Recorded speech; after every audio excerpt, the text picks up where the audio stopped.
Hello, everybody, and welcome to this week's edition of the Royal Blue Podcast. I am your host, Matt Jones, this week, and joining me from scattered all around Merseyside today are Connor O'Neill and Chris Beesley. Lots to get into today.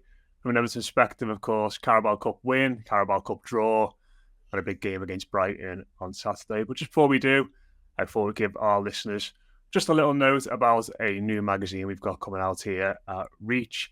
It's all about women's football. It's called Women's Football News. Loads of great features in it from across the network and from our very own Beth Lindup as well, who covers Everton and Liverpool wonderfully well. If you'd like to purchase it, the link is in the description to this podcast, or if you're watching us on YouTube, in the caption on YouTube as well. So check that out if you want to find out more about Everton women and the WSL for what should be a very interesting season. But lads, let's look back to Wednesday night. Feels quite a long time ago now, actually. Thinking about it, lots happened today. Certainly lots happened in the last couple of days, but a 3-0 win over Burnley. Bees, I'll come to you first, mate. Yeah. About as routine as it gets, that, doesn't it? And that's not something we've been able to... Nah. Oh, we said it a couple of weeks ago at home against Bournemouth, actually, but as a rule for Everton, we've not been able to say it much over the last few years. Certainly not in the League Cup over the years. Wow. Yeah. I mean, what difference a year makes, I was going to say. I mean, there's more to come on that. I was doing my Royal Blue column for tomorrow, and obviously contrasting it to last November. It wasn't obviously the same round as the competition, but when Frank Lampard made his 11 changes. But, you know, you can read all about that tomorrow in tomorrow's paper or online. But, yes, concentrating on this year, I think totally vindicated in Sean Dyche's selection policy. You know, they wanted to build on the impressive display and result that Connor and I witnessed down at London Stadium last Sunday, the 1-0 victory at West Ham. And yeah, just a couple of changes, and that's what you need to do. We've kind of all been brainwashed into thinking you've got to ring the changes for these League Cup games. And okay, the Big Six, they've got the strength and depth to do that. They can get away with that. Everton can't do that. And we saw it this year, the flip side of it. Yeah, they get the game won and then make the changes. I mean, Burnley, in contrast, they shuffled the pack. They've been struggling anyway. And, you know, there were a few moments, I think, when Everton were 1-0 up, Burnley came back into it a little bit. But always, I thought, at arm's length. And that was down to the team he picked and the attitude of the players. Yeah, 100%. And to me, Connor, I think after the game on Sunday, actually at West Ham, I saw a lot of people saying that Everton's performance reminded them of a David Moyes one. But I think Wednesday was even more of that for me in that sense, because I felt like under Moyes, we had teams that would rock up at Goodison all the time, trying to play expansive football, split the centre-backs, and they look really good in the middle third of the pitch, but you always just fancied Everton to dominate them in both boxes. And from a very early standpoint, and on Wednesday night, as soon as Everton got that goal, it just felt like that's the way the match was going to go. Yeah, I think what we saw on Wednesday night was, you know, you can play that kind of beautiful, good on the eye football. It's all about having physicality and power in both boxes, and that's what Everton have got and Burnley quite clearly haven't got. You know, when you think of the goals in which Everton can score, and balls into the box, that bit of dominance, and obviously, you know, the back, Tarkowski and Brownthwaite are far more assured than the Burnley back three were. It was a strange one, wasn't it, on Wednesday night, because I thought Everton started really, really well. You know, deservedly took the lead, but I felt like the worst thing they'd done was score, because as soon as they scored, it was like, I don't know whether they just sat back a little bit and thought, well, you know, it's always been too easy this for us. And Burnley obviously coming back into the game and, you know, had a couple of, I wouldn't say clear-cut chances, but certainly heart and mouth ones. I think the Garden interception and the one from Brownthwaite were quite vital, but didn't really, you know, test Jordan Pickford, did they? But they grew into the game, and, you know, they kept the ball quite well. You know, Sander Berge was saying, he caught my eye. I thought he played really, really well, giving up at Burnley way. But then I think second half, obviously, once we got the second goal, it was always a case of, you know, if you just do the basic criteria, we'll be into the next round, and that's exactly what happens. Obviously helped out by the fact that we got a third late on. But yeah, it was a strange night because it was almost too routine. It was too comfortable. Be saying that, Connor.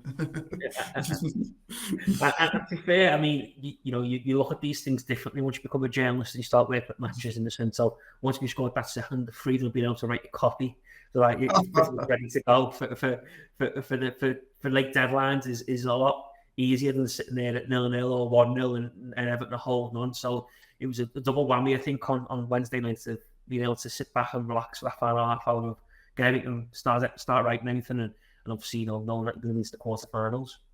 The thing is, Connor, people listening to this will have no sympathy for journalists. We know that. Oh, no, of course not. We're not people. We're not the sort of people that get sympathy like that. No, I don't expect us to. It's just nice. It's just nice to let me tell you, I haven't done a few heart moments in a few over the years. Yeah, 100%. And I suppose it was an interesting game, Bees, in the sense that looking at the player ratings that Connor did in midweek as well, and nobody really stood out. It wasn't really like anyone, put a 9 out of 10 performance in, and they were the clear man of the match. It felt like everyone had a pretty good game, and sort of feeding this into the news that we've had today about Abdoulaye Doucoure. I think it was sort of one of those matches that while Everton played well, I think it was quite apparent to me, certainly, how much Everton miss him. There was just a little bit of a void in that area of the pitch without him. And, it goes to underscore his importance and goes to underscore how good and sensible a move it is for me personally that Everton have got its future secured. Yeah, as you said, obviously that was announced at 12 o'clock today. To be fair to our own Everton correspondent, Joe Thomas, he had that one first quite a few days ago. But definitely just sort of knits the attack and the midfield together in a way that nobody else seems to be able to do. And that was the back of the piece we produced this afternoon on the Doucoure analysis. How he's this false 10 forever. And we talked about Dyche having false 9s, being forced to play a false 9 last season because he had no sort of viable like-for-like replacement for Dominic Calvert-Lewin. But the fact that Doucoure, somebody who spent the vast majority of his career very much in the engine room, has been sort of moved forward, sort of linked those two areas at the pitch, and Arnaud Danjuma, who's been a real sort of live wire at times out on the wings when he has played. He was given the more central role of sort of providing the foil to Calvert-Lewin on Wednesday night, and he had a quiet game, couldn't really sort of get into it. I mean, it was sort of testament, like you say, to how well the team performance was. A quiet night for Danjuma like that wasn't detrimental to Everton's prospects, and obviously in the end he ended up bringing Doucoure on for the halfway through the second half. But yeah, definitely, it's one of those that you don't know what you've missed till he's gone, and the fact that he wasn't in the team. Yeah, on Sunday at times I thought distribution wasn't always the best, and that is sometimes a problem. Although it's been pointed out the amount of ground he covered in the game at West Ham, and I guess that's what we all see from him is that ability to get up and down. But yeah, in terms of the performance, like you said, it didn't have to be an outstanding individual display because it was all about the team unit. It was all about continuing sort of that feel from Sunday, just the way that the team is operating now, and whether we like it or not, and he's admitted he's a Marmite manager, this team is now sort of having a look about it of a Sean Dyche team. And that was the big problem with Frank Lampard, not just the results. You're kind of looking at them thinking, well, what kind of team is this? What does a Frank Lampard team actually look like? What do they produce? You can actually see, whatever you think about Sean Dyche, this is becoming a team in his own image now. And after 8 managers in 7 years, that's something I'd argue that this squad desperately needs, that sense of identity. Yeah, and I think the manager himself, Connor, in his press conference, sort of talked about how he wants the team to be bonded, I think the word was. And I don't think he means in like a friendship sense and everyone being together. I think he wants, metaphorical bonds forming on the pitch with players in partnerships. And that is understandable, I suppose, when we've had so many injuries and so much upheaval with the squad. But I suppose the flip side to that is that we've got stability with the 11 now. But you could see, couldn't you, when Danjuma came in, he just looked completely out of sync with the rest of the squad. And I suppose from his point of view, that is got to be a little bit of a worry, because if he does come in to the team over the next few weeks, he's going to come in cold. Yeah, and if we're being honest, you struggle to see where he comes in unless it's an injury, don't you? I mean, I wrote that like in my post-match analysis, and he didn't exactly send the right message to Sean Dyche. And I think if on Saturday he's back on the bench and Doucoure's back in the number 10 role, no one would be surprised. And I touched on this in my analysis where I was talking about Danjuma, but like sometimes it takes for someone not to be in the team to realise how important they are. I always think on Wednesday night with Calvert-Lewin and Doucoure, it's like maybe we've got to start giving this partnership a bit more credit than what it kind of gets, because I don't think it really gets that much credit. I don't think anyone really says them two are actually doing quite well. It just seemingly like, well, Calvert-Lewin's come back in and everything's changed. But I think they clearly have got some partnership going. But I think the biggest thing is that Doucoure's energy and his ability to get around the pitch is the biggest thing, isn't it? And the fact that he can go and play a little bit deeper if needed, if Everton under the cosh, or he can drop back in a little bit deeper. Danjuma hasn't got that ability to do that. And I just thought on Wednesday night as well, he was trying. Like, there was one moment that summed up for me during the second half where Everton 2-0 up, and the ball got played into him, and instead of trying to just bring it under control and playing, he tried this like first time flick, and it hit his own leg and bounced for early play. You're just thinking, it's not going your way, mate. I don't think it's the time to start doing stuff like that. And I always think as well, Sean Dyche is still watching that. I don't think he's appreciating them flicks either. I think he's thinking, just control the ball and look after it. 2-0 up. Don't start trying to get too fancy and too ahead of yourself. So, yeah, it was a strange night for Danjuma, because I think while his teammates will have, been toasted another well-earned, hard-fought victory in the sense of, going on another run, I think he would have been sat there with a bit of disappointment inside, knowing that he didn't quite send the message he probably wanted to Sean Dyche. I think now it's a case of he'll only get back in the team if there is injury, because you certainly can't see either Jack Harrison or Brighton McNeil being left out anytime soon for on either flank, given how well McNeil played. And even though I didn't think Harrison had that good of a game on Wednesday night or last week at the stadium, Dyche just seems to be so high up him that he seems an absolute set at the minute. Yeah, definitely. There were some nice moments in the game as well when I thought Dwight McNeil giving it back to the Burnley fans after that cross was very... Yeah, I mean, what was that all about, by the way? I was going to ask, does somebody know anything we don't? It was so... I spoke to him afterwards, and he got asked about the booze, and he said he was taken aback by the reception. He didn't really understand why he was getting booed. And I also thought it was quite telling that he got booed, but they got like 20-odd million quid for him, potentially. And he, a lot of the supposed weren't that disappointed to see him go. Yeah, James Tarkowski ran his contract down, let him free at the same time, and never got no booze. I thought that was a bit strange as well. It was, very, very odd. I thought very, very odd. In general as well, McNeil just seems like the least booable fella ever. Like, he's just very mild-mannered, isn't he? And just quite calm. He doesn't ever seem to that's the first time I've ever seen him really get angry on a pitch when he gave it back to their fans. But listen, if he's going to have a bit of extra fire in his belly, I think you saw that in his performance. Actually, I think he was really trying hard to make an impression. And of course, we got that great late moment from Beto as well after a mad cameo. I'm sure he's in a similar position to Danjuma, where he's going to have to work hard to get back into the side as well. But looking ahead to the weekend, Conor, I'll come back to you, because you went to speak to Sean Dyche yesterday at his press conference at Finch Farm. I'm sure after 2 wins in a week, 2 3-0 home wins in a row, he was delighted and positive and talking about how Everton are going to storm up the Premier League and sweep all aside in the Carabao Cup. Not quite. No, not quite. If Sean Dyche is one thing, he's not a man to get carried away, I think that's for sure. He was very complimentary towards Brighton, and obviously, spoke at length about the Carabao Cup in the embargo section rules in the newspapers, and the piece that went up this morning.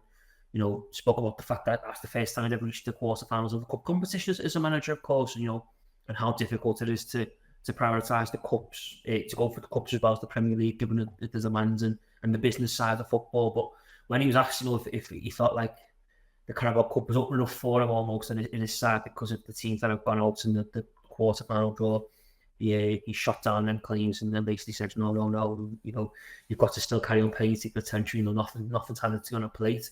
But yeah, I think he's more relaxed, which obviously naturally I think was all to do to managers, isn't it? I think he's more relaxed, and I think the big thing for him now is that he's coming into these press conferences not having to talk about injuries and Dominic Calvert-Lewin as well. I think that's a big thing. You look at yesterday I was talking to the desk before I went, and they were kind of saying, what do you think the top line will be? And when it comes to injuries, there wasn't one unless he was going to spring a surprise on us and, reveal someone picked up a knock during the win over Burnley. There wasn't one, because obviously, Seamus Coleman is where he is on his way back, and he'll play for the 21s on Saturday. But, Dele Alli and Andre Gomez, I think, have long been signified that they've got a fair distance to go before they return. So I think it's helped that he's not having to sort about injuries and when the Calvert-Lewin were a return, and, when you're going to get your first win. Obviously, people are seeing signs of progress now. And the big thing for me, I think, for a lot of supporters, probably, Everton now look like a Sean Dyche team, and a lot of the aspects of what we expected when Sean Dyche came in as Everton manager that we didn't quite see to start with, when I was seeing in terms of, a real strong spine, set up defensively strong, real shape to them, real kind of idea of how to play and how to get the best out of these players. And that's the biggest takeaway from me, I think, in the last few weeks, is that I think Everton are no longer, filling round pegs with square holes. Square pegs with round holes. It's a lot more balanced now, the team, and I think that's certainly been helped by Jack Harrison coming in on the flank. But I think Dyche is just relaxed in general, because I think women's do that, don't they? Although I feel like they haven't moved that much up the table, it does feel that like they're not going to be able to look over their shoulder as things stand, heading into the later part of the season, if things stay the way they are. Yeah, I think that those couple of wins against Bournemouth and at West Ham have just given us that extra bit of breathing room, isn't it? But Chris, it is quite remarkable, isn't it, with Dyche, how I know he's stressed the importance of not getting too carried away or not getting too downbeat. But Connor's right, isn't he? You couldn't tell the difference between that press conference yesterday and the press conference probably after the loss to Villa 4-0 or the loss to Luton 2-1. And speaking more as like a fan now than a journalist, I think at times when you're in those doldrums, you want to see a bit more emotion sometimes. But now with the other side of it, you can look back and go, well, maybe that kind of anchor to perspective is exactly what Everton needed. Yeah, I guess that's the thing, isn't it? I mean, we all know about these keywords that he uses, and obviously noise being one of them. And that is his responsibility, isn't it? Well, everyone around them maybe is losing their heads, and that's just the natural way things work. So, it was a crisis situation. What came in the club, joint bottom of the table, and I think he admits in his own private thoughts. So he probably thought that they would have been safe before they actually did. Obviously, the final game of the season, it took them to. So, yeah, it's got to be somebody to sort of, like you say, that anchored, that grounded perspective of. I mean, he always maintains he never even look. Well, he doesn't look at it, but he says the only league table which counts is the last league, the final league table at the end of the season. So it doesn't matter where you are at the moment. It's come the end of May, it's where you finish. And okay, there's a that is a logical way to look at things, but it is a marker of your progress. And I suppose that you need somebody who can keep a clear head and sort of keep things in perspective while the rest of us are sort of riding that emotional roller coaster. It's often been the case at Everton. Although he did concede, didn't he?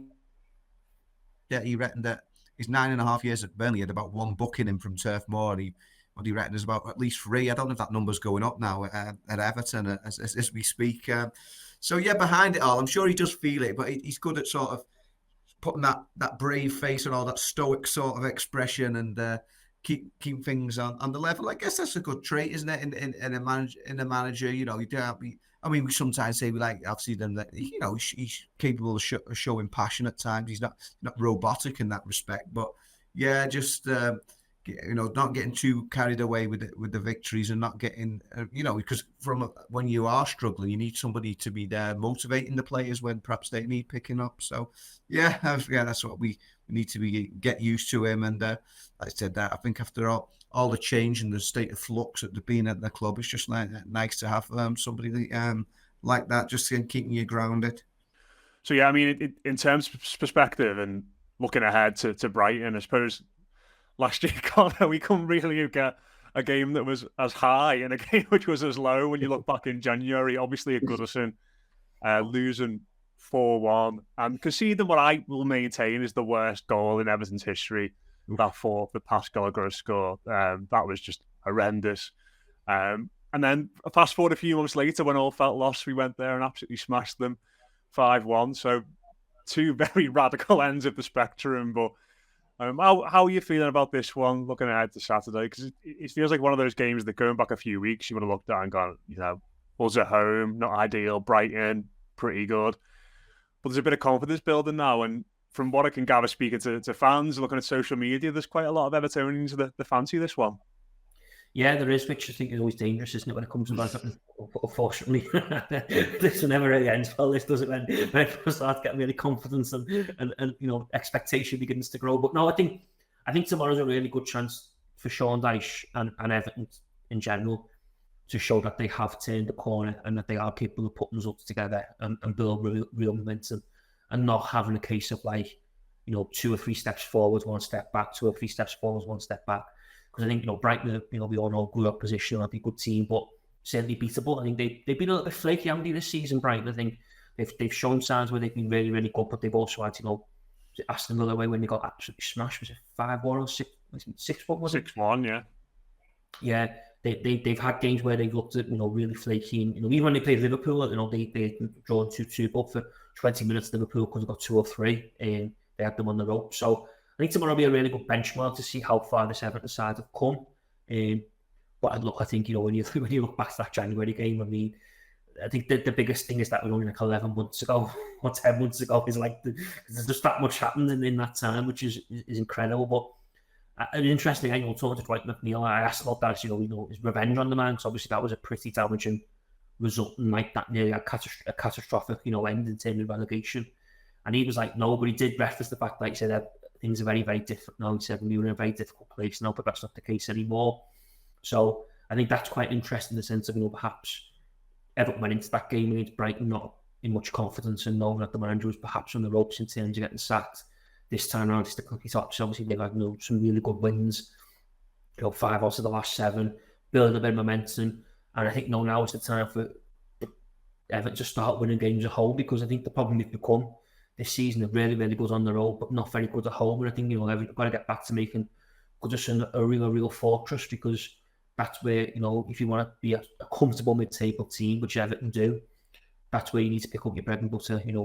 3 points is a home game. So yeah, I think it'll be a really good test and a benchmark to see how far this Everton team has really come in so far this season. But interesting as well, Dyche said that the 5-1 performance wasn't the best in his press conference yesterday.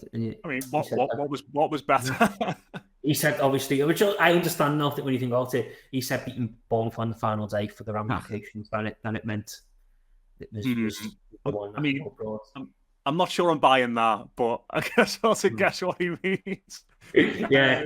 But yeah, I think it'll be a good benchmark to see how far this side have come and how far they've still got to go. I think in terms of competing with the top 8 or 9 clubs in the Premier League, because that's it up right now. Yeah, and it's interesting, Chris, because I agree with Connor. When I was thinking about this game earlier in the week, it's very much Brighton haven't been quite as good this year. They've been conceding a lot of goals. I think losing Caicedo and McAllister was massive for them. But then I looked at the league table, and they're still 7th, and they played a lot of good sides, so still right up there. And I think the 2 results against us last year sort of epitomise them quite well, in the sense that they could probably go to any ground in the Premier League and pick up a win playing well and win by a handy margin. But they also feel like they've got a 3-0, a 5-1, a 6-1 in them every now and then too. Yeah, they've. I don't think I'm sticking my neck out saying that it probably won't be as emphatic as it was at Brighton, and it probably won't be as bad, hopefully, as it was as at Goodison last season. I think certainly. I was with Joe at Brighton, and yeah, it was staggering. I know where Sean Dyche is coming from, and maybe that's just his bloody mindedness or his stubbornness again, saying that it wasn't. But oh, come on, that was it was incredible. Although it was weird that even when I think of 3-0 up or whatever, and then the second half, Jordan Pickford ends up having to make a load of great saves as well when Brighton are sort of throwing the kitchen sink at it. So.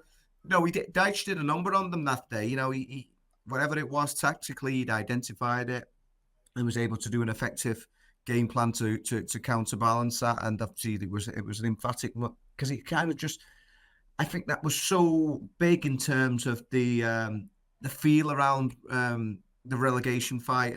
Before then, you were sort of thinking, oh, game's up for Everton. I certainly think Connor and I have discussed this after the Newcastle United home game. You know, when the fans gave so much and it just wasn't enough, they weren't just beating, they were emphatically beating. You're thinking, well, Everton, this is it now. But then after the Brighton game, because it was so emphatic, you were thinking, well, you can't throw it away now. They have to stay up after a performance like that. You can't have all that being in vain. And I think it would have also had such a massive psychological effect on all the other teams who were in and around that relegation battle, because they thought, oh, look at what Everton are doing here. We're not going to be able to do anything like that. And it was a real sort of shift in momentum. But yeah, I imagine it'd be different again. But as Connor said, turn the corner in terms of results, but you need to sort of build that sort of sequence together now at Goodison Park and sort of banish those memories of Luton et al. And all the other home defeats before that, and show that you have actually turned the corner. And that has been one of the things that have, justifiably said about Dyche, whereas he's improved the away form, which was very poor when he came in to the club. And like he says, it's been a 2-year story. But the home form does need to improve in terms of the actual results. Yes, they'd played a lot better in those home games early in the season and been quite unfortunate at times with their finishing not being really sort of good enough. But it's a real sort of litmus test, this, in terms of just where Everton are at. Because, they've got, like we said, talking about a bit of feel-good factor and a bit of confidence even going into this fixture, but they need to back that up with another performance and a result on Saturday. Yeah, it was such a strange game, that 5-1, wasn't it? Like, I remember James Garner missing the sitter just before half time and being absolutely furious when we were sat there 3-0 up still. It's like, we're going to lose this 4-3 now, thinking that's what Everton do. But thankfully... I remember we thinking like these win it when they scored the 5th in Stockholm. Obviously going to win a 4-1. They made a 4-1, didn't they, with about 5 minutes to go? Yeah. And I think it was like a collective, here we go from all of us. We're going to collapse now, but... thankfully, they didn't. They got that clinching 5th goal, which made us all feel better. Whatever it was. I think we were actually asked a few weeks ago to pick out our favourite goal on the Dyche so far, because we've done the best goal at the end of last season, and I picked that Dwight McNeil as the favourite. Not just the emphatic nature of the finish as such, but quite a lot of Brighton fans had gone home by that point, and those who'd remained there, they were let. And their feelings know to support. Yeah, poor old Dwight McNeil. What is it? He seems this like most inoffensive of characters, so mild-mannered winger from Rochdale, and then he's got his old fans from Burnley and the Brighton faithful just giving him loads. So yeah, although he did salute them, so yeah, he was giving it back on that occasion. So yeah, he also got a salute back, didn't he? I think if I'm Brighton, there's the clip where he gets a salute back one of the fans, doesn't he, as well? I think. All right. Yeah, an X-rated salute back. We might have mischaracterised him after 18 months as Everton play. Maybe he is the underhand snide that we all need. But we'll see. We'll see at the weekend. Maybe he might give it more. Just very quickly in terms of the team, lads. I think for me, it feels like 10 of the 11 are pretty certain. Based on what we've seen in recent weeks, he might bring Idrissa Gueye back into midfield, but probably not, because Onana and James Garner have done so well together. Big decision, probably, Chris. I'll come to you first on this one. Is it right back? Me and you were vindicated last week against Joe Thomas by saying Nathan Patterson should start at West Ham. He did very well. He was obviously dropped in midweek, probably maybe more rested. Ashley Young did all right. He's got his first Everton goal. But it's a big decision, isn't it, on Saturday? Because it's not just playing right back, it's playing right back against someone in Matoma who has got a habit of making fullbacks look very, very silly. And I think Patterson in the 2 games last season had very contrasting performances against him, I think it'd be fair to say. But which way are you erring towards with this on Saturday? Yeah, you're right there. And to be fair, he played really well at Brighton. So to be fair, let's hope he carries on from that one rather than the earlier one. I'd go with Patterson, but then I guess I suppose I don't know. Doesn't mean that Sean Dyche is going to go that way. You know, he's a percentages man, isn't he? And he likes Ashley Young. He feels he can depend on him. And ultimately, I know it was after he was pushed up onto the wing at the end there. He got his goal, didn't he? Although I've got to say before we finish, massive credit to Beto for that. I know we touched on it before, but well, he celebrated it like he'd scored, didn't he? Oh yeah, I mean, like he could do with a goal. To be fair, I mean, obviously it's been tough with him. Calvert-Lewin's hot again, so he's the man in form and he's the man who's starting. So Beto's getting bits and pieces. Didn't even get on at West Ham. We went with Chimiti, which was interesting, but the strength and the composure that he shows. If ever there was an assist, you want to get a credit for that. That was that one from Beto. But yeah, in terms of right back, I'd go for Patterson, but I think he'll go for Young. I just think that he trusts him more. And it'd be interesting, given that, like you say, the two contrasting matches against Brighton last season. But when you just scored a goal, might be tough to drop. But he is 38 years of age, and it's coming quickly hot on the heels of that game, Burnley. So that I think that's the only major issue for me. Because to be fair, on the other flank, I think Mikalenko's actually been producing some of his most consistent form since he came to the club, and he's probably being helped with Branthwaite being so solid next to him on that side as the left-sided centre-back. I thought he was good, both at West Ham United and against Burnley. So, yeah, for me, it is the only sort of real poser is who does he play at right back. I'd go for Patterson, but I predict that the gaffer will go for Young. Connor, same question to you. Yeah, that's what you're going to call him, isn't you? The gaffer. You know, that close, please. He said, didn't he? That's what everyone calls it. Yeah, he called it. So he's trying to get brownie. Yeah, Mr. Dyche, that'll do. Yeah, that one as well. Well, yeah, Connor, same question to you, really, mate. Which way would you go right back? Well, given I come in for stick last Sunday, because I was a bit some people have been harsh on Nathan Patterson for his performance at Goodison Stadium. Some people seem to think he did a lot better than what I thought he did. I think we were a very long way away with Connor, weren't we? Though he was very small. But I think it'd be Ashley Young. I struggle to see him not being Ashley Young. To be honest, I don't think Patterson did enough last week to suggest that he's capable of defending one-on-one against Mitoma. I think he struggled against Paqueta. So I'll be shocked if it isn't Ashley Young. Just for the simple reason, like he seems to be Dyche's number one choice, doesn't he? As well, I think it's been quite telling that Young spent a lot of time on Patterson spent a lot of time on the bench this season when the two of them being fit. So yeah, I'd be surprised if it wasn't Young given the nod. But maybe Sean Dyche might think, having seen what Luis Diaz done to Ashley Young in the derby with his pace, maybe Patterson might be the better option just because he'd be able to keep up at Matona a little bit more than what Young would be. But I'd be hard pushed to think it wouldn't be Ashley Young who starts at right back. That's that is the only conundrum he's got, isn't it? When you think of, unless he does do something mad, that is generally the only conundrum he's got, really. You suspect that if Seamus Coleman gets himself fit after the November international break, that he could come in at right back and the team pretty much repeat itself every week. Yeah, I think I'm with some of your online trolls there. I think Patterson had a decent game last week. Did you? I think he started off slow, but I kind of expected that. But I think he grew into it. I think in the second half he was really good. And I think either of them could potentially struggle at the weekend. So I'd rather. Yeah, there is that, and it's a tough task as well against Matoma.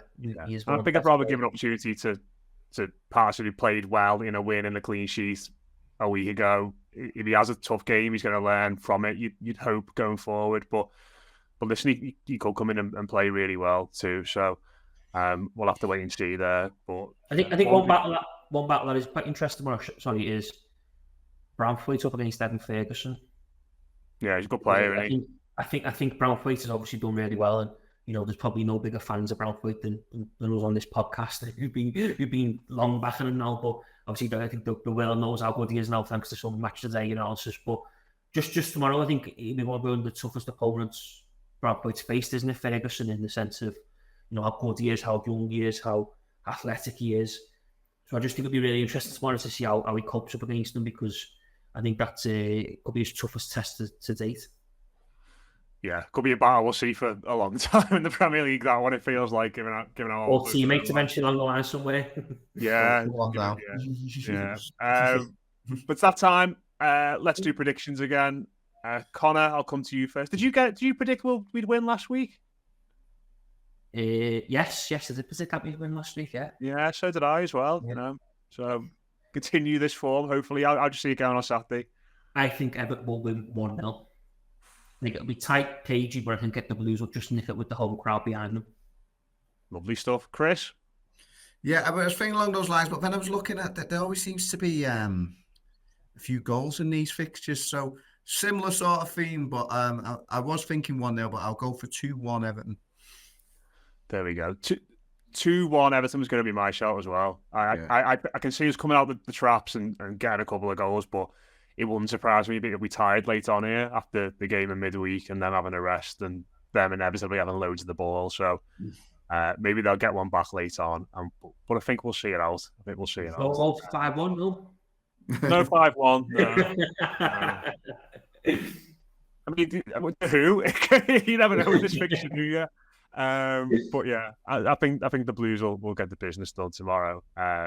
So full house, 3 wins predicted, 3 points to follow for Sean Dyche and the lads in blue tomorrow. That has been your Royal Blue podcast. As ever, you watch us on YouTube, leave your comments, let us know what you think of the team. Who would you go for, Patterson or Young?